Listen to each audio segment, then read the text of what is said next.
के कान्छ यसले नागरिकता पनि उतैको लिइसक्यो। 2-4 दिन भयो क्यारे लिनुभएको होइन त दाइ? बाको प्रेसर बढेछ कि क्या हो? यत्तिकै रिसाउँछ नि त। भोलि होल बडी चेकअप गराए है। हुन्छ दाइ। ए कान्छा, बाको त्यो ढाड दुख्ने समस्या थियो नि पहिल्यैदेखि, त्यो एकचोटि एमआरआई गराएर हेरे के भन्दो रहेछ। हस् दाइ, हस्।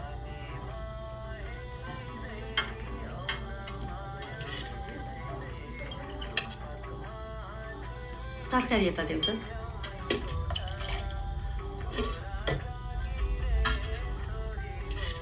के पुराना भए मेरो बुहारी मास्टर नि। त्यसो चित्तै दुख्या भए जागिर खान विदेश गइदिउँ त।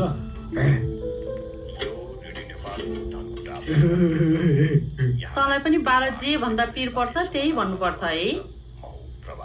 जिस्केको हो। लाउ बुवा, तिमी पनि खाऊ। किसानहरू मारमा परेका छन्।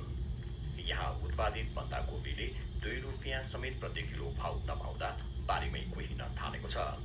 देशमा जतिसुकै ठूला राजनीतिक परिवर्तनहरू भए पनि स्थानीय उत्पादनको उचित बजार व्यवस्थापन गर्न नसक्दा देशको अर्थतन्त्रमा उल्लेख्य सुधार गर्न नसकिने विज्ञहरू बताउँछन्।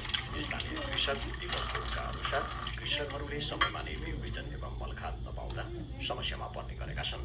देशमाथि स्थानीय उत्पादनहरू बारीमै कुहिन थालेपछि किसानहरू थप पीडामा परेका छन्।